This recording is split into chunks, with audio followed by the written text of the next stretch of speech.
உலகத்தமிழ் உறவுகளை வணக்கம்.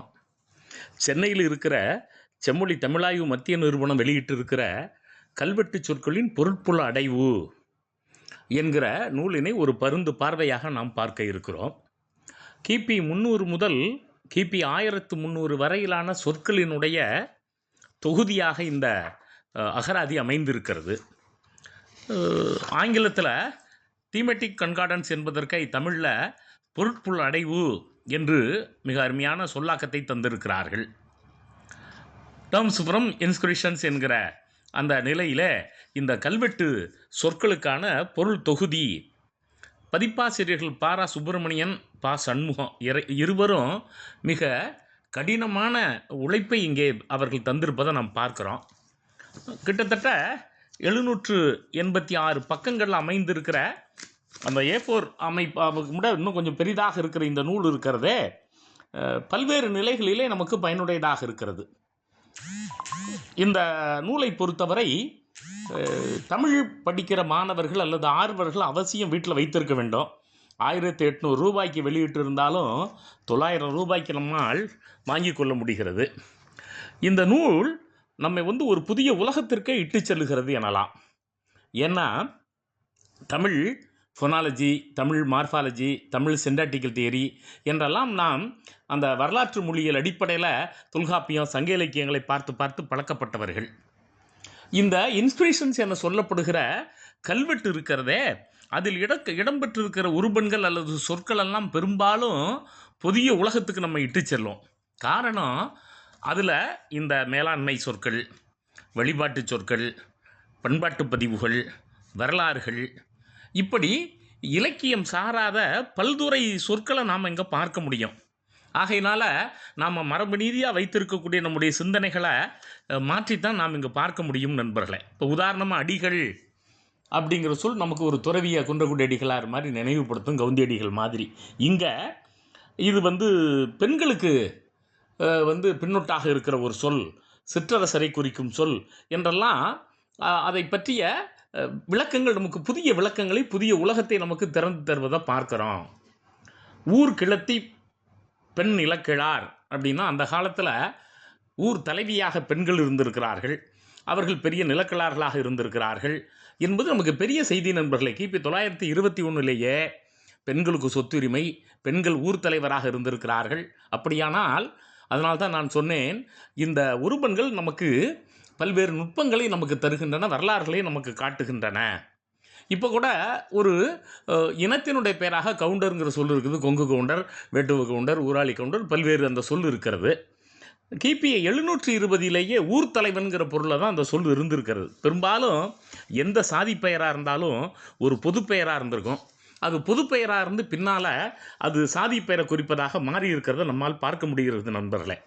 பெரும்பாலும் நம்ம இந்த காவிதிங்கிற இந்த பட்டம் இருக்கிறதே, அது படைத்தலைவர்களுக்கு கொடுக்கப்பட்டதாக சொல்லப்படுவதாக பார்ப்போம். ஆனால் நமக்கு கல்வெட்டு சான்றுப்படி கணக்கு அலுவலர்களுக்கு வழங்கப்பட்ட பட்டம், இது கிபி 9ஆம் நூற்றாண்டை சார்ந்தது என்பதை நம்மால் பார்க்க முடிகிறது நண்பர்களே. இப்படி பல்வேறு நுட்பமான செய்திகள் நமக்கு கிடைக்கின்றன. இப்போ நம்ம சீல்னு சொல்கிறோம், அரச முத்திரை, வட்டாட்சியருடைய முத்திரை அப்படின்னுலாம் பார்க்குறோம். உண்டிகை அப்படிங்கிற ஒரு சொல்லாட்சி அதற்கென அந்த காலத்தில் பயன்படுத்தப்பட்டிருக்கிறது. அதே போல் நண்பர்களே, இந்த உருபன்கள், கல்வெட்டு உருபன்கள் என்பவை தமிழ் இலக்கியத்திலிருந்து வேறுபட்ட பொருண்மை தருகிற தன்மையை நம்ம பார்க்குறோம். இந்த உருபனில் பொருண்மையியல் பார்வையில் பார்க்குறோம். இப்போ உதாரணமாக இப்போ திணை அப்படின்னா நமக்கு ஒழுக்கம் தெரியும், 5 நிலங்களை பற்றியெல்லாம் பேசுவோம். ஆனால் இங்கே நண்பர்களே, இது அதிகாரிகளை குறிப்பிடுகிற சொல்லாக இருக்கிறது. இப்போ பெருமை மிகுந்த அதிகாரி என்பதை பெருந்திணை என அழைக்கிறார்கள். நாட்டு பெருந்திணை என்றால் நாட்டு மன்றத்தினுடைய அதிகாரி என்கிற சொல்லாக பார்க்க முடிகிறது. உளவிய பெருந்திணை என்றால் அந்த காலகட்டத்தில் அந்த பெரிய அதிகாரியை கிபி 490 கணக்கலுவரில் குறிக்கிறதுக்கு இந்த சொல் பயன்படுத்தப்பட்டிருக்கிறது. அதே போல் திணைகள் அப்படின்னா நம்ம வெட்சி, கரந்தை, இந்த திணைகள் இல்லை, இங்கே கணக்கு எழுதுபவர்களுக்கு திணைகள். அதனால்தான் சொன்னேன் நண்பர்களே, இந்த கல்வெட்டு அகராதி ஒரு புதிய உலகத்தை நோக்கி நம்மை அழைத்து செல்லுகிறது. ஆகையினால் நாம் இலக்கியத்திலும் சரி வரலாற்றிலும் சரி இந்த கல்வெட்டுகள் தருகிற சொற்களை வைத்து கொண்டு பார்க்கிற போது புதிய ஒரு பார்வை நமக்கு கிடைக்கிறது அப்படின்னு பார்க்குறோம். அப்போது பெருந்திணை, திணை, திணைகள் அப்படிங்கிற சொற்கள் எல்லாம் இந்த ஒழுக்கத்தை குறிக்காமல் அதிகாரிகளை குறிக்கிற சொற்களாக கிட்டத்தட்ட கிபி 3ஆம் நூற்றாண்டில் அல்லது கிபி 13ஆம் நூற்றாண்டு வரை புழக்கத்தில் இருந்த ஒரு சொற்களை நம்ம பார்க்குறோம். அதே போல் இன்றைக்கு நாட்டுக்குடை செட்டியார்கள் நகராத்தாக்கர்கள்ங்கிற ஒரு சொல்லாட்சியை பயன்படுத்துகிறாங்க.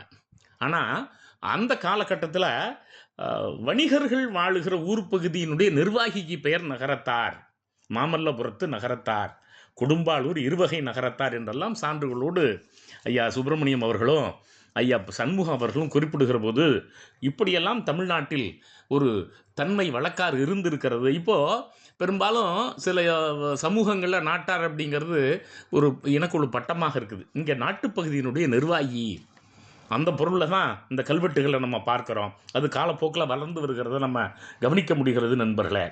அதே போல் பெரிய ஆட்சிக்கு உட்பட்ட பகுதிக்கு கோட்டம்ங்கிற சொல்லாட்சியும், நாடு என்பது சில ஊர்களை உள்ளடக்கிய பகுதி.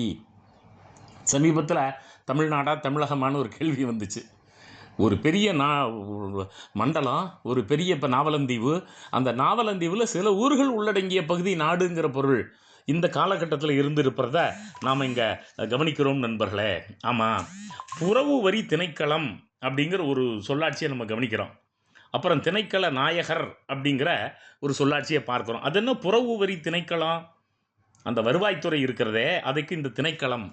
அதனால தான் இன்றைக்கி இன்னமும் நீங்கள் இலங்கையில் இருக்கக்கூடிய பல்கலைக்கழகத்தினுடைய டிபார்ட்மெண்ட் அப்படிங்கிறதுக்கு திணைக்களங்கிற சொல்லாட்சியை பயன்படுத்துவாங்க. இந்த துறைங்கிற பொருளில் இருக்கிறத பார்க்குறோம். அதே போல் நாற்பாற்றினைன்னு ஒரு சொல்லாட்சி. 4 துறைகளுக்கு ஒருவர் அதிகாரியாக நிர்வாகியாக இருப்பாரேயானால் அவருக்கு நாற்பாற்றினை. அப்போ திணை என்கிற சொல் மனிதனை குறிப்பதற்கு, அதிகாரத்தை செயல்படுத்துபவர்களை குறிப்பதற்கு இருக்கிறத இந்த கல்வெட்டு அகராதி செம்மொழி நிறுவனம் வெளியிட்டிருக்கிற அகராதி நமக்கு நுட்பமாக தருகிறது நண்பர்களே. இன்றைக்கும் தமிழ்நாட்டில் பல ஊர்களில் கலிங்கு வாரி இதெல்லாம் பார்க்குறோம். அந்த காலத்தில் கலிங்கை நிர்வாகம் செய்வதற்கு ஒரு வாரியமே இருந்திருக்கிறது. கலிங்கு வாரியம் அல்லது மதகு வாரியம்னு நம்ம நாட்டில் அதுக்கு விளக்கம் சொல்கிறாங்க. கிபி 950 காலத்திலேயே தமிழ்நாட்டில் ஏரிகள் இருந்தன. ஏரிகளிலிருந்து கலிங்குகள் வழியாக மதகுகள் வழியாக தண்ணீர் அனுப்பப்பட்டது. அந்த அதை நிர்வாகம் செய்வதற்கென்று அமைப்புகள் இருந்திருக்கின்றன. நண்பர்களே, இந்த கல்வெட்டுகள் தனி உருவங்களை தருபவை. நான் சொன்னேன், இப்போ கண்ணின்னு ஒரு சொல் இருக்குது. இந்த கண்ணிங்கிற சொல் தமிழில் எந்த இலக்கியத்தையும் அலுவலருங்கிற செயல்படுபவர் அப்படிங்கிற பொருளில் இல்லை. இங்கே பார்க்குறோம், அன் அஃபீஷியல் அலுவலர் என்பதை குறிப்பதற்கு ரன்னகரம் கண்ணிங்கிற சொல் பயன்படுத்தப்பட்டிருக்கிறது. அதே போல் காமுண்டன் அந்த ஹெட்மேன் ஆஃப் த வில்லேஜ் அப்படிங்கிற பொருளை கிபி 12ஆம் நூற்றாண்டில் அமைந்து கிடக்கிறத பார்க்குறோம். பொதுவாக செடினா பிளான்ட்டு ஒரு இதுலேருந்து முளைச்சதுன்னு நமக்கு தெரியும். ஆனால் நண்பர்களே, அதனால்தான் நான் சொன்னேன், கல்வெட்டு காட்டுகிற உலகம் தனியான உலகம், அது ஒரு வணிகப்பட்டயம். நீங்கள் 9ஆம் நூற்றாண்டுலேயே செட்டிங்கிற சொல் வந்துருச்சு. சில 100 ஆண்டுகளுக்கு முன்னால் செடிங்கிற சொல் அப்போ இருந்திருக்கிறதையும் நம்ம கவனிக்கிறோம். பக்கம் 90 இந்த செடிங்கிற சொல் வணிகப்பட்டயம் அப்படிங்கிற பொருளில் இடம்பெற்று இருக்கிறது. இன்றைக்கெல்லாம் இந்த அரசியலில் தற்கூரிங்கிற சொல்ல பார்க்குறோம். ரேகை வைப்பவர், கை நாட்டு வைப்பவர் அல்லது உலகம் அறியாதவர்ங்கிற பொருளை கிட்டத்தட்ட 10க்கு மேற்பட்ட கல்வெட்டுகளில் இந்த தற்கூரிங்கிற சொல்ல பார்க்குறோம். தமிழர்கள் நண்பர்களே, அந்த காலகட்டத்திலேயே கிபி 980 காலங்களிலேயே இவர்கள் என்ன செய்திருக்கிறார்கள்னா, பழைய கல்வெட்டுகளை படியெடுக்கிற பழக்கத்தை வைத்திருக்கிறார்கள். நமக்கு ரொம்ப வியப்பாக இருக்குது. ஒரு சமூகம் எவ்வளவு பண்பாடும் நாகரிகமும் உடைய சமூகமாக இருந்திருந்தால் கல்வெட்டுகளை ஆவணப்படுத்தும் அப்படிங்கிறத நம்ம பார்க்குறோம். அப்போ இந்த செம்மொழி நிறுவனம் வெளியிட்டு இருக்கிற இந்த பொருட்புல அடைவு இருக்கிறதே, இந்த மாதிரியான நுட்பங்களை சுமந்து இருக்கிறது. பழங்கல் படி, பழங்கள்னால் என்னென்னா பழைய கல்வெட்டு. அந்த பழைய கல்வெட்டை காப்பி பண்ணுறது. ஆமாம், அப்போ ரொம்ப நுட்பமாக இவங்க சொல்கிறாங்க, copy of an old inscription. அப்போ பழைய கல்வெட்டுகளை எப்படி இவர்கள் காப்பி எடுத்தார்கள், படி எடுத்தார்கள். இதே போல் பட்டோலைங்கிற சொல் நிலவரை கணக்கு பதிவேடு அப்படிங்கிற பொருளில் இருக்கிறத நம்ம பார்க்குறோம். அந்த காலத்தில் பத்திரப்பதிவு அலுவலகம் இருந்ததா, எப்படி நிலத்தை இவர்கள் ஆவணப்படுத்தினார்கள், நில விலை ஆவணம் அப்படிங்கிற சொல்லாட்சியை நம்ம பார்க்குறோம். கையெழுத்து அப்படிங்கிற சொல்லாட்சியை நம்ம பார்க்குறோம். இந்த சொல்லாட்சிகளெல்லாம் அந்த காலத்தில் பத்திரப்பதிவுத்துறை எப்படி செயல்பட்டது, அங்கே இந்த சொற்கள் எப்படி இருந்தன. தீட்டுங்கிற சொல் இருக்கிறது நண்பர்களே. இன்றைக்கெல்லாம் தீட்டுப்பட்டுருச்சு, பெண் 3 நாள் தீட்டாக இருக்கிறாளுங்க அந்த பொருளை பார்க்குறோம். அங்கே தீட்டுதல்னால் எழுதுதல். தீட்டப்பட்டதால் ஆவணம் தீட்டு என அழைக்கப்பட்டது. கிபி 1039 இத்தீட்டு எழுதினேன் இவ்வூர் வெள்ளாளன் நக்கன் பலதேவன் அப்படின்னு பார்க்குறப்போ தீட்டப்பட்ட ஆவணம் தீட்டு என அழைக்கப்பட்டதுன்னு பார்க்குறோம். அதே போல் இந்த வாரியங்கள் நம்ம பார்க்குறோம். தோட்ட வாரியம், தடிவெளி வாரியம், ஆட்டை வாரியம், ஆண்டுக்கு ஆண்டு அந்த வருகிற செலவு பார்க்குற வாரியம் ஆட்டை வாரியம், தடிவெளி வாரியம், அதாவது வயலை மேற்பார்வை செய்வதற்குன்னு ஒரு வாரியம், தோட்டத்தை மேற்பார்வை செய்வதற்குன்னு தோட்ட வாரியம். நான் முன்னாடி சொன்ன கண்மிங்கிறது கோனார் கண்மின்னு கோனார் சமூகத்திலேருந்து வந்த அந்த வேலையாட்களுக்கு கண்மிங்கிற ஒர்க்கருக்கு கண்மிங்கிற சொல் இருக்கிறத பார்க்குறோம். ஆமாம். அதே போல் நகர வாரியம், இவ்வூர் நகர வாரியம் செய்வோன் நிசதம் உலக்கு எண்ணெய் அட்டுவோம். நிசதம்னா எவ்ரிடே அல்லது தொடர்ந்து அந்த கோயிலுக்கு அந்த எண்ணெய் தரணும் அப்படின்னு சொல்ல சொல்லாட்சியை பார்க்குறோம். 20ஆம் நூற்றாண்டில் தமிழவேல்ங்கிற சொல்லாட்சி அறிஞர்களுக்கு பட்டமாக கொடுக்கப்படுகிறது நண்பர்களே. நம்முடைய இந்த கல்வெட்டு காலத்தில் அந்த கிபி 3ஆம் நூற்றாண்டுலேருந்து 13ஆம் நூற்றாண்டு உள்பட்ட காலத்தில் அரச உயரலுவலர் அப்படிங்கிற பொருள் கிபி 871 பார்க்குறோம். இவர் தமிழவேல் என அழைக்கப்பட்டிருக்கிறது. நல்ல ஆட்சி ஆண்டு என்பதற்கு நல்லியாண்டு அந்த சொற்புணர்ச்சி நண்பர்களே. அப்போது ஒரு காம்பவுண்ட் ஃபார்ம் மொழியில் ஒரு 2 உருபன்கள் சேர்ந்து வருகிற போது அந்த உருபன்கள் சேர்ந்து வருகிற கூட்டுருபன் அல்லது கட்டுருபன் இருக்கிறதே அது நல்ல ஆட்சி ஆண்டு, திருநல்லி ஆண்டு. அப்போது இது நம்முடைய நன்னூல், தொல்காப்பியம், இலக்கணங்களை தாண்டிய கல்வெட்டுக்குன்னு ஒரு புணர்ச்சி விதி தனியாக அமைந்திருக்கிறது. அப்போது கல்வெட்டு மொழி, லாங்குவேஜ் ஆஃப் இன்ஸ்கிரிப்ஷன்ஸ், தமிழ் இன்ஸ்கிரிப்ஷன்ஸுங்கிறது தனி. அதிலிருந்து உருபன் பார்வை, ஒலியன் பார்வை, தொடரியல் பார்வை நாம் இன்றைக்கு அந்த பார்வையில் நம்ம பார்க்கறது இல்லை. அடிக்கடி அறிஞர் சேவை சண்முகையான்கிட்ட சொல்லுவாங்க, தம்பி நீங்கள் கன்னடத்தில் வளர்ந்த அளவுக்கு கூட கல்வெட்டு ஆய்வு தமிழில் வளரல அப்படிம்பாங்க. கன்னட மொழியில் நிறைய வளர்ந்துருக்கிறது அப்படிம்பாங்க. தமிழ் மாணவர்கள், தமிழ் ஆய்வாளர்கள் இந்த கல்வெட்டுகளில் இருக்கக்கூடிய மொழி நிலையை ஆராய வேண்டும். வரலாறு பேசப்பட்டு விட்டது, பார்க்கப்பட்டு விட்டது, பண்பாட்டு பதிவுகள் பேசப்பட்டு விட்டன. ஆனால் லாங்குவேஜ் ஆஃப் இன்ஸ்பிரேஷன்ஸ் என சொல்லப்படுகிற அந்த கல்வெட்டுக்குள்ளின்றே மொழியியல் பேசப்படவில்லை, ஆராயப்படவில்லை என்பதை நம்ம நுணுக்கமாக பார்க்குறோம். ஆமாம், அந்த காலத்தில் அரசு அலுவலர்களுக்கே பல்லவ அரையன் என்கிற மாதிரியான பட்டங்கள் இருந்தன. அதே போல் இன்றைக்கு சர்வீஸுங்கிற பொருளை பணிங்கிற சொல்ல பயன்படுத்துகிறோம். ஆனால் கல்வெட்டுகளில் பணின்னா வேலை, சர்வீஸுங்கிற பொருள் இல்லை நண்பர்களே. பணி டன்னகரம் போட்டால் அரசாணைங்கிற பொருள் இருக்கிறது கிபி 765. ஆமாம், பணியால் ஏறின பங்கு 15, அதாவது மன்னன் தந்த அரசாணையினாலே கிடைத்த பங்கு 15 என்கிற அந்த தொடரை பார்க்கிற போது நாம் ரொம்ப நுட்பமாக கவனிக்கிறோம். அந்த காலகட்டம் இருக்கிறதே, அந்த காலகட்டத்து உருபன்கள் தருகின்ற பொருள் இருக்கிறதே நாம் மிக நுட்பமாக ஆழ்ந்து பார்க்க வேண்டிய ஒன்று. ஆமாம், அந்த காலத்திலே விண்ணப்பங்கிற சொல் இருந்திருக்குது. வேண்டுகோள் அப்படிங்கிற பொருளை கிபி 750 முத்தரையன் விண்ணப்பித்தான் அப்படிங்கிற சொல்லாட்சி. ஆமாம், அதே போல் ஆவணம்ங்கிற சொல் பத்திரம்ங்கிற பொருளில் கிபி 858 இந்த தீட்டு, இந்த இசைவு தீட்டு, தீட்டுன்னா டீட் ஆஃப் அக்ரிமெண்ட் என்றெல்லாம் அழகாக அகராதி சொல்லுகிறது நண்பர்களே. அதே போல் எழுத்து அப்படிங்கிறதும் இந்த கையெழுத்துங்கிற பொருளில் அமைஞ்சிருக்கிறத நாம் கவனிக்கிறோம். இப்போ நம்ம காப்பி குடிக்கிறோம். அந்த காலத்தில் காப்பிங்கிற சொல் இருந்திருக்கிறது, ஒரு ஊர் பேராக இருந்திருக்கிறது. காப்பி ஊர் ஆதன் சாத்தன். காப்பிங்கிறது ஒரு ஊர் பெயராக, இடப்பெயராக எப்போ கிபி 3ஆம் நூற்றாண்டிலேயே தமிழ்நாட்டில் காப்பி இருந்திருக்கிறது. குமிழ் ஊர், இப்போ கூட குமிழூர்னு கேள்விப்படுறோம். அந்த காலத்தில் மதுரைங்கிற சொல்லாட்சி. அதே போல் நண்பர்களே, பெரும்பாலும் தமிழில் யானை, யாரு, யான் இந்த யகர மொழி முதல் தான் பிற்காலத்தில் நான் என தெரிந்ததாக நம்ம பார்க்குறோம், அல்லது ஆ என தெரிந்ததாக பார்க்குறோம்.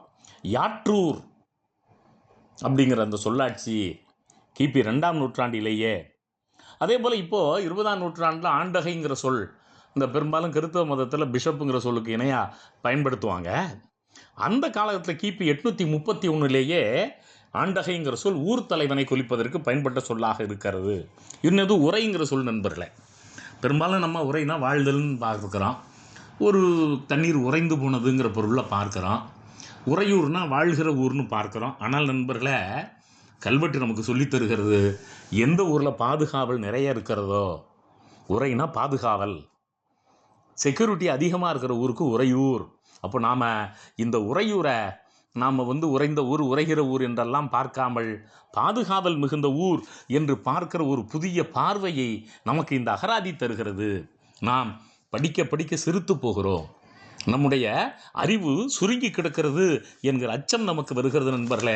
இந்த அகராதியை படிக்க படிக்க நமக்கு பல அதிர்வுகள் நம்முடைய சிந்தனைகளை தோன்றுகின்றன. இப்போ ஈழம்ங்கிற சொல்ல பார்க்குறோம். அந்த ஈழத்திலேருந்து வந்த மக்களை பற்றி ஈழம் நாடுங்கிற பொருள் இங்கே இருக்குது. ஆனால் நண்பர்களே, தமிழர்களுடைய கிபி 3ஆம் நூற்றாண்டு காலத்து கல்வெட்டுகளை ஈழம் அப்படின்னா கல்லுங்கிற பொருளில் 40க்கும் மேற்பட்ட பதிவுகளை நான் பார்க்குறேன். ஈழப்பூட்சி அப்படின்னா கல் இறக்குவோர் மீதான வரி. பூட்சி, காணம், பேரு, வரி, இந்த மாதிரியான சொற்கள்லாம் நிறைய நம்ம பார்க்குறோம். அதில் பூட்சி அப்படிங்கிற பொருளை கல் இறக்குவோர், கல், ஈழம்ங்கிற சொல்ல நம்ம கவனிக்கிறோம். அதே போல் நிறைய சொற்கள் அந்த காலத்தில் என்ன மாதிரி இவர்கள் வரி வாங்கி இருக்கிறார்கள். கிணற்றுக்கு வரி வாங்கி இருக்கிறார்கள். அதுக்கு உள்ளிய கூலின்னு பேர். கூலியும் வரி. உலாவிய கூலி. ஒருவர் வந்து வணிகம் செய்கிறதுக்கு எல்லா பக்கமும் ஒரு ஒரு மொபைல் ஷாப் வச்சுக்கிட்டு நடத்தினார்னா அதுக்கு உலாவிய கூலி. உழவுக்கு கிபி 1093 வரி போட்டிருக்கிறார்கள். உழவு இறை. இன்னொரு செய்தி நண்பர்களே, நம்ம பெரும்பாலும் இறையூர்னா ஏதோ தண்ணியை வந்து கேணியிலேருந்து இறைச்சி பயிரிட்ட ஊர் இறையூர் நினச்சிக்கிட்டு இருக்கோம் நண்பர்களே. இந்த கல்வெட்டு அகராதியை பார்க்கிற போது நான் என்னுடைய கருத்தை மாற்றிக்கொண்டேன். எங்கே அதிகமான டேக்ஸ் கட்டுபவர்கள், இறை செலுத்துபவர்கள் இருந்தார்களோ அந்த ஊர் இறையூர் என்று அழைக்கப்படுகிறது. அப்போ வரி செலுத்துபவர்கள் வாழுகிற ஊர் இறையூர் என்கிற பொருளில் இந்த இறையூருங்கிற சொல்லாட்சியை இந்த கல்வெட்டு அகராதியில் நம்ம பார்க்குறோம் நண்பர்களே. உழவு இறை அப்படின்னு நம்ம முன்னாடியே பார்த்தோம். பாட்டம்ங்கிற சொல் நமக்கு தெரியும். உழைப்பாட்டம். உலைன்னா கொல்லர்களுடைய உலை பார்க்குறோம். அதுக்கு வரி போட்டிருக்கிறார்கள். ஒரு ஆற்றிலேருந்து இன்னொரு ஆற்றுக்கு ஆளை ஏற்றிக்கிட்டு போனால் அதுக்கு கட்டணம் வாங்குவான். அதில் ஒரு பகுதி அரசாங்கத்துக்கு வரியாக செலுத்தணும். ஓடக்கூலி. அதே போல் கடமைங்கிற சொல்லாட்சிய நண்பர்களை நம்ம வந்து செவ்வியல் இலக்கியத்தில் ஆட்டுக்கடாவுக்கு பார்க்குறோம். கடமைன்னா டியூட்டிங்கிறது வேறு. இங்கே கடமை அப்படிங்கிறது நிலவரி அப்படிங்கிற ஒரு பொருள் மேலே இடம்பெற்றிருக்கிறத பார்க்க முடிகிறது. காணம்ங்கிறது வரியில் ஒரு வரியாக இருந்திருக்குது. அதில் ஒன்றும் கத்தி காணும். நாவிதர்கள் அந்த காலத்தில் கடை வைத்து அல்லது அந்த காலத்தில் மக்களுக்கு முகத்தை மழிப்பதற்கு அல்லது முடி திருத்துவதற்கு பயன்படுத்தி இருக்கிறார்கள். அவர்களுக்கும் வரி போடப்பட்டிருக்கிறது. அதுக்கு நாவிதர் வரி என்பது பெயர் அப்படின்னு பார்க்குறோம். காட்சி எழுது காசு அப்படின்னு ஒன்று இருக்குது நண்பர்களே. காட்சி எருது காசு என்று ஒன்றும் இருக்கிறது. அந்த காலத்தில் எருதை வளர்த்திருக்கிறார்கள் அந்த ஏறுதழுவுதலுக்கு. அப்படி ஒருவர் ஏழுதழுவுதலுக்குன்னு காளை வளர்த்தால் அவரும் வரி செலுத்தி இருக்கிறார். குயவர்கள் வரி செலுத்தி இருக்கிறார்கள். குசக்கானம் என்பது பெயர். ஆமாம், கண்ணால காணம். ஒருவர் திருமணம் செய்ய வேண்டுமேயானால் அரசாங்கத்துக்கு வந்து அவர் வந்து வரி செலுத்த வேண்டும். நெல் விளைச்சல் கதிர்காணம்.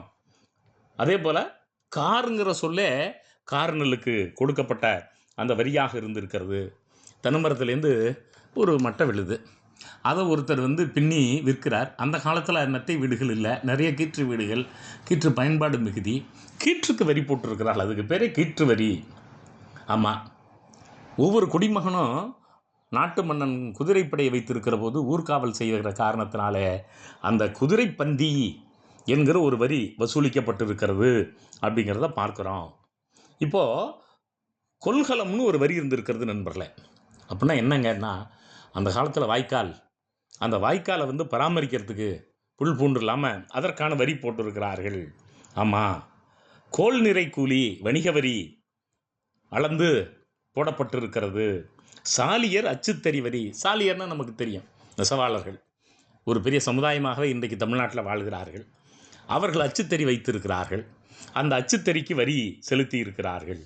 பெரும்பாலும் வாணிய செட்டியாருங்கிற சமூகத்தினர் ஒரு காலகட்டத்தில் நிறைய செக்கு வைத்து எண்ணெய் ஆட்டி வந்து மக்களுக்கு, அதுதான் அந்த காலத்தில் பெரிய இண்டஸ்ட்ரி.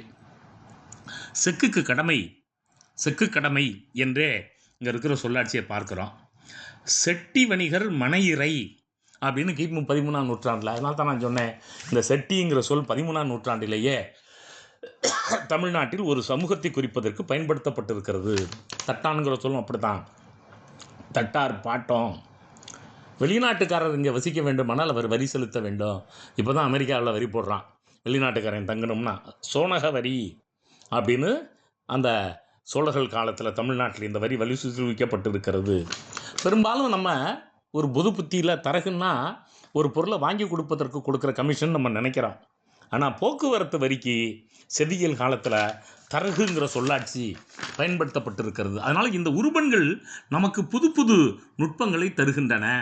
ஆமாம், நீர்க்கூலி, நீர் விலை, தண்ணீர் அந்த காலத்தில் மன்னன் மக்களுக்கு ஏற்பாடு செய்தால் அதற்கென்று வரி செலுத்தி இருக்கிறார்கள் அப்படின்னு பார்க்குறோம்.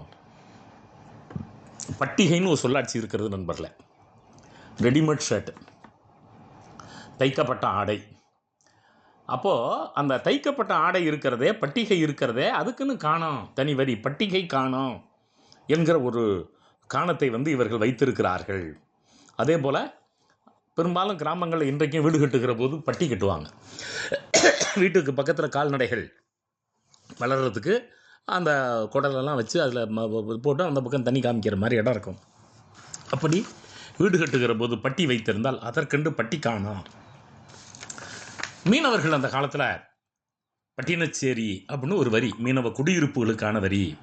பறையர் பேரு இசைக்கலைஞர்கள் அவர்கள் வரி செலுத்த வேண்டும். பறையர் இறை, பறையை காணோம், பேருங்கிற சொல்லாட்சி இந்த வரிக்கு இருக்கிறத நம்மால் பார்க்க முடிகிறது. பிராமணர் காணோம். இப்படி பல்வேறு வரிகள். இன்றைக்கும் கிராமங்களில் மகமைன்னு ஒன்று இருக்கும். யாராவது ஒருத்தர் மாடு விற்றார்னா அதில் ஒரு குறிப்பிட்ட விழுக்காடு அந்த ஊரில் இருக்கக்கூடிய மகமைக்கு பணம் தர வேண்டியது இருக்கும். நிலத்தில் வருமானம் வந்தால் எவ்வளவு நெல் வருது அதுக்கு மகமை கட்டணும், மகமை குத்தகை. சில ஊர்களில் மகிமை குத்தகைன்னு சொல்லுவாங்க. நண்பர்களே, கிபி 1262 இந்த மகமை இருக்கிறது. ஆமாம், அந்த மகமையில் எதுக்கு மகமை செலுத்த வேண்டும் அப்படிங்கிற சொல்லாட்சி. அதே போல் கிபி 1255 வருமான வரி என்கிற சொல்லும் கூட தமிழ்நாட்டில் இருந்திருக்கிறது. தமிழர்கள் அந்த காலகட்டத்தில் இந்த வருமான வரி செலுத்துகிற அளவுக்கு மக்களிடம் வருமானம் இருந்திருக்கிறது அப்படிங்கிற சொல்லாட்சியை பார்க்குறோம். விழுப்புரத்தில் ஒரு கல்வெட்டு கிபி 1012 கிடைக்கிறது. அதில் முத்தமிழ் நான்மை தெய்வ கவிதை, இந்த கவிதைங்கிற சொல் அந்த காலத்திலேயே. பெரும்பாலும் இன்றைக்கு அக்ரஹாரம்ங்கிற சொல்லாட்சி பார்ப்பனர்களுடைய குடியிருப்பை குறிப்பிடுகிறது. எங்கள் அரியலூர் மாவட்டத்திலலாம் பார்ப்பனச்சேரின்னு கூட ஒரு ஊர் இருக்கிறது. அகரம் அப்படிங்கிற சொல்லுக்கு நம்முடைய செம்மொழி நிறுவன இந்த பொருட்புல் அடைவு என்ன சொல்லுகிறதுன்னு கேட்டிங்கன்னா, பிராமணர் குடியிருப்பு. கிபி 5ஆம் நூற்றாண்டில் இந்த சொல் இருந்தது. அதே போல் ஈழவர்கள் சேர்ந்து வாழ்கிற பகுதி ஈழச்சேரி, இறையான்சேரி. அதே போல் இன்றைக்கு நம்ம நாட்டில் நத்தம்ங்கிற சொல்லாட்சியை பார்க்குறோம். குடியிருப்பு பகுதி, பட்டா, அதில் நத்தம் பட்டா தனியாக இருக்கும், மற்ற பட்டா தனியாக இருக்கும். இங்கே இந்த நத்தம்ங்கிற சொல் குடியிருப்பு பகுதி கிபி 1014 ஆண்டிலேயே தமிழ்நாட்டில் குடியிருப்பு பகுதிக்கு இந்த நத்தம்ங்கிற சொல். சில இடங்களில் நத்தமாங்குடி, நத்தம்ங்கிற ஊர்கள் கூட நம்ம ஊரில் உண்டு, குடியிருப்பு பகுதிங்கிற பொருளில். அதெல்லாம் கிபி 1014ஆம் ஆண்டிலிருந்தே நடைமுறையில் இருக்குது. பிடாகைனா பெரிய நகரத்தை சார்ந்த சிற்றூர். அதே போல் குண்டில்ங்கிற ஒரு சொல்ல பார்க்குறோம் நண்பர்கள். குடியிருப்பு பகுதி. பெரும்பாலும் சாதி பேரில் இப்போ தொழில் செய்பவர்கள் சக்கிலிய குண்டில் அப்படின்னே இங்கே இந்த சொல்லாட்சிகளை நம்ம பார்க்குறோம். குறிச்சிங்கிற சொல் குடியிருப்பு பகுதிக்கு. அதே போல் இன்றைக்கெல்லாம் கிராமம்ங்கிற சொல்லாட்சியை நம்ம பார்க்குறோம், வடமொழி சொல்னு பார்க்குறோம். கிராமம் அப்படிங்கிறது பிராமணர் வசிக்கும் ஊர் என்று நம்முடைய இந்த அகராதி குறிப்பிடுகிற போது அக்ரஹாரம் மட்டும் இல்லை, அகரம் மட்டும் இல்லை, பார்ப்பனச்சேரி மட்டும் இல்லை, கிராமம் என்பதுமே அவர்கள் வாழ்ந்த பகுதி. நண்பர்களே, தமிழ்நாட்டில் கிபி 14ஆம் நூற்றாண்டிலேயே இந்த தீண்டாமை வந்துவிட்டது. தீண்டாச்சேரி, பறைச்சேரி என்கிற சொற்கள் இங்கே இருக்கின்றன. இப்போ நியமம்ங்கிற ஊரை பல இடங்களில் நம்ம பார்க்குறோம். நம்ம கல்லணைக்கு பக்கத்தில் நேமம்ங்கிற ஊரில் தான் பெரும்புடுகு முத்தரையன் போன்றவர்கள் தலைநகராக கொண்டு ஆட்சி செய்தார்கள்னு பார்க்கணும். நியமம்னா என்னன்னு கேட்டால் வணிகர்களுடைய ஊர். நீங்கள் ஆவணம்னா கடைத்தெருங்கிற பொருள் இருந்திருக்கிறது. மயிலம்னா அந்த மாலை நேரத்தை அங்காடிங்கிற பொருளை பார்க்குறோம். அப்போது நாம் இந்த சொற்கள், அதுவும் வட மாவட்டங்களில் இருக்கக்கூடிய கல்வெட்டுகளில் நிறைய தொரு பட்டி, ஆடுகளை அடைத்து வைத்திருந்த பொருள்னு நம்ம படிக்க முடியும் நண்பர்களே. இங்கேயும் அகராதி அழகாக அதை தருகிறது. அதே போல் பிணம்போகும் பிறாறு, அதாவது சுடுகாட்டுக்கு பிணத்தை எடுத்து செல்லுகிற பாதை அப்படிங்கிற பொருளில் இந்த சொல்லாட்சி இருக்கிறது. அதே போல் சுடுகாடு, இடுகாடு இவற்றுக்கெல்லாம் முதுகாடுங்கிற சொல்லாட்சி. வணிகர்களுக்கு எட்டிகள்ங்கிற பெயர் கிபி 947. அதே போல் செட்டிங்கிற பெயர், சக்கிலியன்கிற சமுதாய பெயர்கள் கிபி 1032லேருந்து இங்கே இருக்கிறது நண்பர்களே. சில பேர் ஏதோ அவர்கள் தெலுங்கர்கள் ஏதோ 100 வருஷத்துக்கு முன்னாடி வந்தாங்க அல்லது 500 வருஷத்துக்கு முன்னாடி வந்தாங்க அப்படிங்கிற ஒரு தவறான கருதுகோளை இன்றைக்கு முன்வைக்கிறார்கள். கிபி 1032லேயே இந்த சொற்கள் தோல் தொழில் செய்பவர்களுக்கு சக்கிலி என்கிற சொல் இருந்திருக்கிறது அப்படிங்கிறத பார்க்குறோம். மலை மக்கள் அப்படிங்கிற பொருளில் நத்த மக்கள்ங்கிற சொல்லாட்சி இருக்குது. நீங்கள் நத்தமார்னு தமிழ்நாட்டில் ஒரு சமூகமே இருக்குது. பெரும்பாலும் உடையார்கள் தங்களை நத்தமார்னா சான்றிதழில் போடுவாங்க. மலையில் வாழ்ந்த மக்கள்ங்கிற பொருளில் கிபி 1157.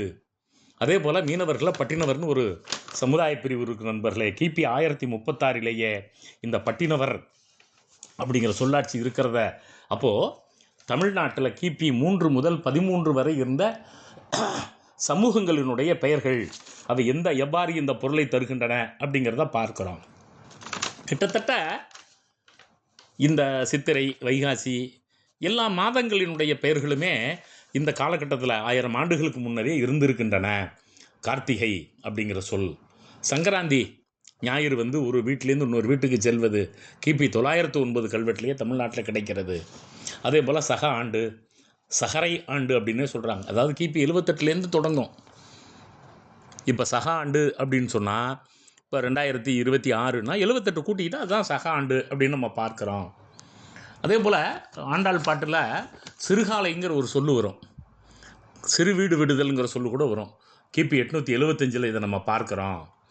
அதே போல் இந்த விஷு பண்டிகைன்னு சித்திரையை சொல்லுவாங்க. ஐப்பசி விஷு அப்படிங்கிற சொல்லாட்சி, அதாவது இந்த சூரியன் புகுகிற அந்த தன்மை தான். அப்புறம் இந்த கண்ணாடிங்கிற சொல் நண்பர்களே அவசியம் இதை பேசணும். ஏதோ கண்ணுக்கு அணிவதால் அது கண்ணாடி இல்லை, கண் பார்வை உள்ள ஊடுருவி செல்வதால் அது கண்ணாடி. இது ரொம்ப நுணுக்கமாக நம்ம அந்த சொல்லாட்சியை நம்ம கவனிக்கிறோம். கிட்டத்தட்ட ஒரு 40-50 இடங்களில் கிபி 1008 நிலை கண்ணாடி, கண்ணாடி இந்த சொற்கள் பல இடங்களில் வருகின்றன. அப்போ ஆடி அப்படிங்கிற சொல்லு மட்டும் இல்லை நண்பர்களே, கண்ணாடி என்பதே நாம் கண்ணுக்கு அணிகிற கண்ணாடி இல்லை, கண் பார்வை புகுந்து செல்லுகிற பொருள் அப்படிங்கிற பொருள் அங்கே இருந்திருக்கிறத நம்ம கவனிக்கிறோம். அது இந்த அகராதியை புரட்டுகிற போது நாம் நினைக்கிறோம், தமிழர்கள் கிபி 8-9 நூற்றாண்டுகளிலேயே இந்த கண்ணாடியை, அது பெல்ஜியத்திலேருந்து வருகிற கண்ணாடி இல்லை, அவங்க காலகட்டத்தில் இங்கே தயாரித்த கண்ணாடியாக இருந்திருக்க வேண்டும் என்பதை நாம் கவனத்தில் கொள்ளுகிறோம். அதே போல் கம்மாளர்கள், கருமான் இதெல்லாம் அந்த காலத்தில் இருந்த சொற்கள். 3000 நல்லூர் கல்குடிகள், அதாவது இந்த கோவிலில் கற்றளிகள் எனப்படுகிற கல்லால் அதை கட்டியவர்களுக்கு கற்குடிகள்னு பேர் இருக்குது நண்பர்களே. அதாவது கல்லால் கோயிலை கட்டுபவர்கள். அதனால தான் அந்த 3000தவர்களெல்லாம் அந்த காலத்தில் ஒட்டர் சமுதாயத்தை சார்ந்தவர்களாக இருந்திருக்க வேண்டும்னு ஒரு கருத்து உண்டு. 3000தவர்கள் என்று அவர்கள் அழைக்கப்பட்டிருக்கிறார்கள். 3000தவர் நல்லூர்னு ஒரு ஊர் இருந்திருக்கிறது. அதே போல் நம்முடைய தொல்காப்பியம் நன்னூலில் சொல்லுகிற நாடூரி, நாளி, உலக்கு, தூணி, தூம்பு, வீசம், முளை, முந்திரி, முட்டை இவையெல்லாம் அளவை பெயர்கள் நண்பர்களே. இப்போ உதாரணமாக வீசம்னா 16ல் ஒரு பகுதி, நாளியும் உரியும் நாடூரி, இது போன்ற அளவை பெயர்கள் இந்த அகராதியில் நமக்கு நிறைய கிடைக்கின்றன. கூழ் ஆள் அப்படின்னு ஒரு சொல்லாட்சி கிடைக்கிறது நண்பர்களே. அதாவது சாப்பாட்டுக்கு மட்டும் வேலை செய்பவனுக்கு கூழ் ஆள்னு பேர். அதே போல் தமிழ்நாட்டில் பல இடங்கள் இந்த வெட்டிங்கிற ஒரு சொல்லாட்சி இருக்கும். நம்ம பொதுவாக என்ன நினைக்கிறோம்னா, வெட்டப்பட்டு போடப்பட்ட பாதை வெட்டின்னு நினைக்கிறோம். அப்படி இல்லை நண்பர்களே. ஒருவர் வரி செலுத்த முடியாமல் தன்னுடைய உழைப்பை வரியாக செலுத்தினால் அந்த உழைப்பு வரிக்கு தான் வெட்டி என்கிற சொல்லாட்சி. அப்போ இனிமேல் தமிழ் மாணவர்கள், தமிழ் ஆராய்ச்சியாளர்கள் இந்த வெட்டிங்கிற சொல்ல பார்த்தா ஒருவர் உழைப்பை வரியாக செலுத்துவது. நீங்கள் திருச்சி சென்னை பெரிய சாலைக்கே அந்த காலத்தில் பஞ்சத்து சாலைன்னு பேர், தாது வருஷ பஞ்சம் 1876ல் கூழு குடித்து அதுக்காக அவர்கள் அந்த சாலைக்கு வேலை செய்ததாக கேள்விப்படுறோம். இங்கே வெட்டிங்கிற சொல்லும் அந்த காலகட்டத்தில் இப்படி இருக்கிறத நம்ம பார்க்க முடிகிறது. இப்போ இந்தியன் சப்கான்டினென்ட்ங்கிற பொருளில் நாவலந்தீவுங்கிற சொல் கிபி 923லேயே கல்வெட்டு வழி நமக்கு கிடைக்கிறது. இலக்கிய சான்றுகள் தனி, அது நம்ம தனியாக பேசலாம். நிறைய இந்த தீவில் நாவல் மரங்கள் இருந்த காரணத்தினால் இதற்கு நாவலந்தீவு. ஆமாம், நாவலந்தீவு அடுப்படித்த நரபதி பாண்டிய மன்னனை இந்த நாவலந்தீவை அடிமைப்படுத்தியவன் என சொல்லுகிற இந்த சொல்லாட்சி நமக்கு வியப்பு தருகிறது நண்பர்களே. நான் முன்னாடியே சொன்னேன், இந்த நாடுங்கிற சொல் சில ஊர்களை உள்ளடக்கியது. கன்றிங்கிற அளவில் பறந்துபட்ட பொருளில் இடைக்காலத்தில் நடைமுறையில் இல்லை. இப்போ தாயனூர்னு ஒரு ஊர் இருக்குது. தாயனூர் நாடு, திருவழுதி வளநாடு, திரைமூர் நாடு, தெங்க நாடு, தென்களவழி நாடு, தென்புல நாடு, தென் வார நாடு, தேவூர் நாடு, தேவூர்னு ஒரு ஊர், விரியூர்னு ஒரு ஊர் இருக்குது, பல்விரியூர் நாடு, பள்ளி நாடு, பருத்திக்குடின்னு ஒரு ஊருக்கு, பருத்திக்குடி நாடு, பங்கள நாடு, சில ஊர்கள் அடங்கிய ஆட்சி பகுதி அப்படின்னு நம்முடைய செம்மொழி நிறுவன அகராதி நாடுங்கிற சொல்லுக்கு பொருள் தருகிறது. ஆகையினால் நாடு அப்படிங்கிறது ஏதோ இந்தியாவுக்கு இணையான இன்னொரு நாடு, இது தனி நாடு, அந்த பொருளில் தமிழில் பழந்தமிழ் நாட்டில் அந்த சொல் இடம்பெறவில்லை அப்படிங்கிறத நம்ம கவனத்தில் கொள்ள வேண்டும் நண்பர்களே.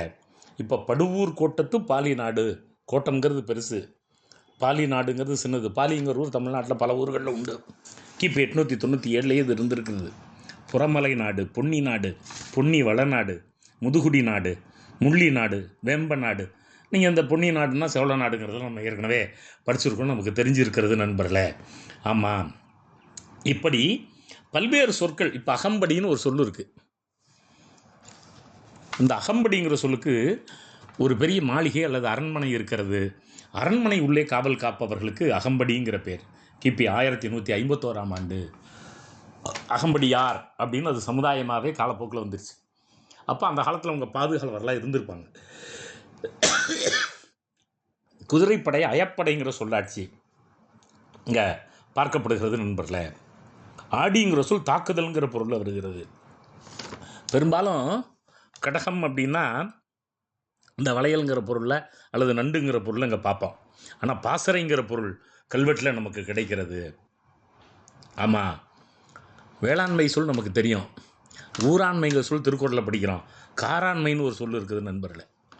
காராண்மைனா என்னன்னு கேட்டிங்கன்னா, ஒருத்தர் நிலம் அவருக்கு சொந்தம் கிடையாது, ஆனால் அந்த நிலத்தில் அவர் பயிரிடுவதற்கு உரிமை எழுதி தருவார்கள், அவர் பயிரிட்டுக்கலாம், அதுக்கு காராண்மைங்கிற சொல்லாட்சி. காடு வெட்டி படைன்னு படையே இருந்திருக்கிறது. கிபி 913 வள்ளுவன்கிற சொல் இருக்கிறது நண்பர்களே. அதே போல் இன்னமும் சோழ நாட்டில் நிலத்தை வாரத்துக்கு விழுவுறது அப்படிம்பாங்க. யாராவது ஒருவர் வயலுக்கு தண்ணீர் பாய்ச்சி அந்த உரம் போட்டு அந்த உடல் உழைப்பு செஞ்சால் 50 விழுக்காடு அவருக்கு, 50 விழுக்காடு நில உடைமையாளருக்கு. குடிவாரம், உழுபவர் பங்கு அப்படிங்கிற சொல்லாட்சி கிபி 953. அப்போது 2026 வாரத்துக்கு உழுதலுங்கிற சொல் இருக்கிற போது அது கிபி 923 இருந்திருக்கிறதுங்கிறத நம்ம பார்க்குறோம். அதே போல் ஆஜீவக மக்கள் காணி, அந்த காலத்தில் ஆஜீவக மதம், ஆசீவகம் இருந்திருக்கிறது. இப்படி சொற்கள், நிறைய சொற்கள் நமக்கு பல வரலாறுகளை சுட்டி காட்டுகின்றன. அதனால்தான் சொன்னேன், இந்த உருபன்கள் என்பதை நம்மால் தனியாக பார்க்கப்பட வேண்டும். தண்டம் அப்படின்னா ஃபைன்கிற மீனிங் இல்லை, படைங்கிற பொருள். கிபி 574 தண்டநாயகன்னா படைத்தலைவன். கைக்கோளர்கள் நமக்கு தெரியும், முதலியார்கள் கைக்கோளர்கள் படை வீரர்களாக இருந்திருக்கிறார்கள். நாடு பாவுதல்னா வெற்றி பெறுதல்னு பொருள். அதே போல் நாம் இந்த காலத்தில் டாக்குமெண்ட்டுக்கு பத்திரம்னு சொல்கிறோம். ஆனால் செவியல் இந்த காலகட்டத்தில் பத்திரம்ங்கிற சொல்லுக்கு சிறிய வாழ்ங்கிற பொருள். இப்போ பேச்சொழுக்கில் நம்ம கொத்தனாருங்கிறோம். நீங்கள் கொந்தம் அப்படின்னா படைப்பிரிவுங்கிற பொருள் இருந்திருக்கிறது. கொந்தம்னா கட்டடம்ங்கிற ஒரு பொருள் இருந்திருக்கிறது. அதனால் கட்டுபவர் அப்படிங்கிற சொல் தான் கொத்தம் அல்லது கொத்தம்ங்கிற சொல் பயன்பாடு. ஆமாம், அந்த காலகட்டத்தில் பாவாடை வீரன்னு ஒரு படைப்பிரிவே இருந்திருக்கிறது நண்பர்களே. பெரும்பாலும் நம்ம நாட்டில் விளிம்பு நிலை மனிதர்களுக்கு பாவாடைங்கிற மாதிரி பேர் இருக்கும். அந்த காலத்தில் அந்த தோற்படை எதிரிகள் விடுகிற அம்பை அந்த தோல் பாவாடையை வைத்து அதனால் அவர்களுக்கு இந்த பாவாடை வீரன்கிற சொல்லாட்சி.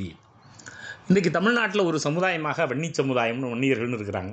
வன்னிமார்படை கிபி 1191 அப்போவே இந்த சொல் இருந்திருக்கிறது. அதே போல் விக்கிரமங்கலம், விக்கிரவாண்டிங்கிற சொல்லாட்சிகள் பார்க்குறோம்.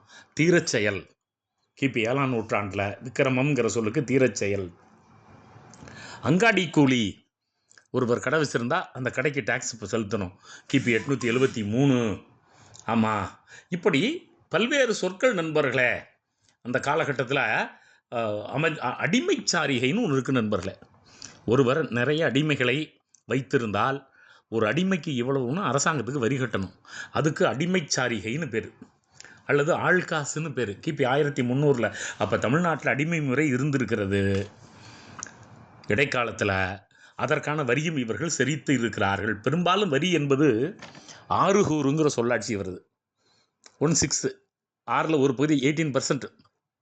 அப்போ இந்த 18 விழுக்காடு வரி செலுத்துவது என்பது கிபி 916 தமிழ்நாட்டில் இருக்கிறத நம்ம கவனிக்கிறோம். அந்த காலத்தில் நிறைய கரும்பு ஆலைகள் இருக்கும். அதனால் ஆலை இறை கிபி 1299 தமிழ்நாட்டில் இந்த ஆலை இறை பெறப்பட்டிருக்கிறது. ஆமாம், நிறைய வெற்றிலை உற்பத்தி செய்து விற்றிருக்கிறார்கள். வெற்றிலை வாணிப பாட்டம், அதே போல் மீன் வரி, இடையர் வரி, வெற்றிலை வரி, இனவரி, இப்படியெல்லாம் இவர்கள் நிறைய வரிகளை வாங்கியிருக்கிறார்கள். இறை பூமி என்றே பெயர் வைத்திருக்கிறார்கள். ஒரு ஊரில் நிறைய வரி செலுத்துபவர்கள் வாழ்ந்தாள் அப்படிங்கிறத நாம் நுட்பமாக கவனிக்கிறோம். இன்னொரு சொல்லாட்சி எனக்கு வியப்பாக இருந்தது நண்பர்களே. நம்ம கம்புங்கிற சொல்ல இப்போ பார்க்குறோம். இந்த அகராதி தன்னகரம் போட்டு கண்பு அப்படிங்கிற சொல்லாட்சியை போட்டு இறை கண்பு காணம், அதாவது மன்னனுக்கு செலுத்துகிற கம்புக்கான வரி என்று உரை எழுதுகிறார்கள். அப்போ கண்புங்கிற சொல்லிலிருந்து கம்பு வந்ததா என்பது ஆய்வுக்குரியதாக இருக்கிறது. அதையும் நாம் நுணுக்கமாக கவனிக்கிறோம். கிபி 1259 இந்த கண்பு அப்படிங்கிற சொல் இருக்கிறத நாம் நுணுக்கமாக பார்க்கிறோம். அதே போல் பல்வேறு சொற்கள் நமக்கு புதுமையான தன்மைகளை தருகின்றன. பார்ப்பார் அப்படிங்கிற சொல் கிபி 789 இருக்குது. எப்படி தொல்காப்பியத்தில் இருக்கோ அது கல்வெட்டிலை பார்க்குறோம். பரவர் கிபி 771. இன்னொரு ஊர்லேருந்து இன்றைக்கு புலம்பெயர்ந்தவர்கள்னு சொல்கிறோம். அந்த காலகட்டத்தில் புக்காருங்கிற சொல் இருக்குது. மைக்ரேட்டட் பீப்புள், புக்காருங்கிற சொல்லாட்சி. அதே போல் இறைவன் மன்றாடியாக வந்தான்னு நம்ம படிக்கிறோம் நண்பர்களே. மன்றாடினா இடையர்கள்னு பொருள். நிறைய ஆடு மாடு வளர்ப்பவர்கள், அந்த இடையர்களுக்கு மன்றாடி. அதே போல் வெட்டி குடிகள், முன்னாடியே நான் சொன்னேன், வெட்டி ஊதியமின்றி பணிபுரிவோர். கிபி 916 ஊதியம் இல்லாமல் பணிபுரிபவர்களுக்கு வெட்டி குடிகள்ங்கிற சொல் இருக்கிறத கவனிக்கிறோம். இந்த நிலத்தை ஆள்பவன்கிற பொருளை வெள்ளாளன்கிற சொல் அல்லது தண்ணீரை ஆள்பவன்கிற பொருளை கிபி 869 இந்த சொல் இருக்கிறது. காப்பி என்கிற சொல் கிபி 946. பறையனார் என்கிற சொல் ரொம்ப நுட்பமாக நம்ம கவனிக்கணும். மரியாதை பண்பையோடு கிபி 7ஆம் நூற்றாண்டு கல்வெட்டில் பறையனாருங்கிற சொல்லாட்சி இருக்கிறது. ஆமாம், இன்றைக்கெல்லாம் நம்ம விளையாட்டு திடல்ங்கிற சொல்ல திலகர் திடல் பார்க்குறோம். செவியல் இந்த அகராதி காலத்தில் நண்பர்களே மேட்டின் நிலத்துக்கு தான் திடல்ங்கிற பொருள். தாலி கிபி 991 இந்த கல்வெட்டுகள் இடம்பெற்றிருக்கிறது. பூநூல், அணிகிற நூல், அதுதான் பூநூல். ரொம்ப நமக்கு வியப்பாக இருக்கிறது. அணியப்படுகிற நூல் பூநூல், அணியும் நூல் கிபி 1014 கல்வெட்டு நமக்கு சொல்லுகிறது நண்பர்களே. அதே போல் பவுன் சிதறி கிடந்துச்சுன்னா அதை ஒற்றி எடுப்பதற்கு மெழுகு பயன்படுத்தி இருக்கிறார்கள். தேனடையில் இருக்கிற மெழுகு எடுத்து ஒட்டினா வந்துடுமா. அப்போ மெழுகு பயன்படுத்துகிற பழக்கம். ஆனால் அதை மெழுகு திரியாக பயன்படுத்தி ஒளி விளக்காக பயன்படுத்துறது ஐரோப்பியர்கள் வந்த பிறகு தான் நமக்கு தெரிஞ்சதாக பார்க்குறோம். ஆமாம், கண்ணாடியில் ஆடும் பாவை கிபி 1009.